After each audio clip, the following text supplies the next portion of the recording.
There's a big push for diversity in business. But what does it look like in the early stage investment landscape, and why does it matter? NBR's Canada Sᴜභsᴄʀɪᴘᴛ spoke with veteran angel investor Debra Hall. The statistics overseas shows it's pretty dire for female investors and female founders. But what is it actually like in New Zealand?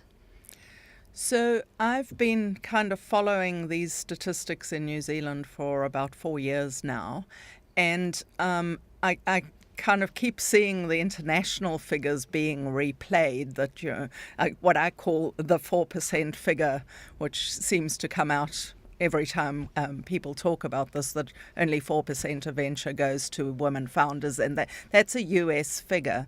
And what we see in the New Zealand early stage funding landscape doesn't seem to bear that out. And so this year, when I was gathering the data about the early stage investors this year, I made a real effort to try to actually measure some of the equivalent data for New Zealand. The key number that we look at for New Zealand is around the 20% mark. So whichever way I looked at it, whether I looked at how many of our founders are women, how many of our angel investors are women, what proportion of the funds are going to women, what proportion of the companies that get investment have a woman founder, it's all around that 18 to 22% mark. And I think it's easy to look at that number and say, well, it should be 50-50. But we have to be realistic about this. Angel investing is not a general pursuit of the general population. It's something that is highly risky and only open to people who have a reasonable amount of ready cash that they can literally afford to lose. And so, from that perspective, women in our society in New Zealand are not equally represented amongst high net worth individuals. And so the sense that I get from the data is that we're pretty much represented in proportion to where the money lies. Why do you think it's better in New Zealand than overseas? I guess it's a social thing. It's for me, it goes back to women have always had a better go in New Zealand, in the sense of even if you go back to getting the vote first, first in the world. And so I think we have a pretty egalitarian mix in that end of society where that investment happens. And frankly, it's such a small country and such a small community within that early stage space that everyone is just scrabbling to kind of get the best deals, do the best they can, and really no one is specifically looking to target a particular type of founder or a particular type of deal. We kind of take this view that we're all in it together, and it's almost like the women in the investor side are incredibly active, and many of them belong to more than one group of investors, and some of our biggest success stories are women investors or women founders. But I haven't seen any evidence over the 10 years that I've been doing this that the men in our community in any way selectively pick male-only teams. The data just doesn't bear that out. The Lightning Lab data from the founder-based accelerators showed that, in fact, that their women were more successful at raising money than their men were. Do you think there's any difference between the way women and men approach investment? Because some people say that women are more risk adverse. Certainly, on average, women are more risk averse, and there's a truckload of evidence to support that, not just here, but in globally as well. So everything from women are more likely to take advice about investments, women are more some of the data that I saw when I was preparing for the conference was that women are 40% less likely to run a yellow light. It's actually not an anomaly that more young men kill themselves in fast cars. Men are bigger risk takers in society. However, when you get up to the point where you're saying we're taking now a group of people who are willing to take the risk of investing in an early stage company, where we know the odds are actually quite low that each company individually will succeed, the women that you get into the pool then are obviously at the higher end of the risk-taking woman. Now, that doesn't mean that they still invest in the same way.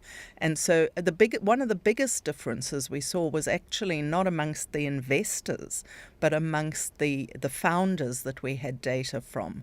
Because amongst the women founders in New Zealand, when I compared them to the male founders, there was a very different motivation going on. So women are more likely to start businesses with the motivation that they want to change the world, whereas the men in the founder group were much more likely to talk about building beautiful, great product. And so the motivation is different, and obviously that motivation then attracts a different type of investor. Are women more likely to invest in female-led companies? Not that I've seen, apart from the fact that there's a group of women who have an angel group that specifically focuses on investing in female founders.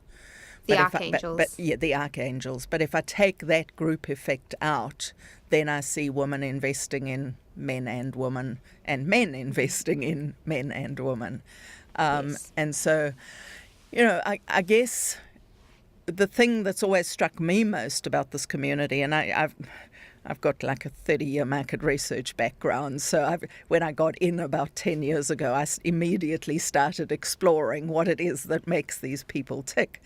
And the thing that always surprises me when I survey the angel investors is just how different they all are, even the men. There's really no kind of archetypal angel investor. They all have different motivations. They all have different backgrounds. It's an incredibly diverse community of investors. 2/3 of them have started their own businesses in something, and those businesses are incredibly different from each other as well. So, the fact I always say, it's not actually a community of like-minded investors. It's a community of individuals who like nothing better than to get together and kind of compete with each other about their different investment strategies. Why do you think it's important to actually have this diversity in investment? I mean, isn't it just enough to get a company funded? It's definitely enough to get a company funded. I think I think in talking a lot about how hard it is for women, we completely miss the fact that raising investment is actually hard for every founder, whether they're a man or a woman. And many of the barriers that we kind of think might be women's barriers actually come through for men raising money as well. So from that perspective, absolutely the focus is to get the investment. But what I always say to founders is you don't have to take everybody's money, because taking on investors for a founder is a bit almost like choosing a life partner. You're literally choosing these people to be involved in your baby and your business. And so perhaps more important than diversity at that point is making sure that the founder has surrounded him or herself with people that they can actually work with, who they believe can add value to their business. Now, when women investors talk about the importance of diversity, that's what they're talking about. They're talking about building teams that bring diverse perspectives to the table and bring different types of experiences and so on. Certainly, we don't have a lot of data about this in New Zealand because our sector is still quite young. But certainly there's a lot of evidence offshore that says that companies with diverse teams actually perform better, all the way through to listed company results where you can actually see how they're performing on a day-to-day basis. Certainly there's evidence that says the more diverse your team, the more likely you are to perform through good and bad times. And so for a company starting out here with an ambition to go global, that's hard. That's really, really hard. And having the best team around them is something that will inevitably give them a boost, because at that early stage it's really not just about the money. Debra Hall, thank you very much for your time. Oh, that's a pleasure. Thank you.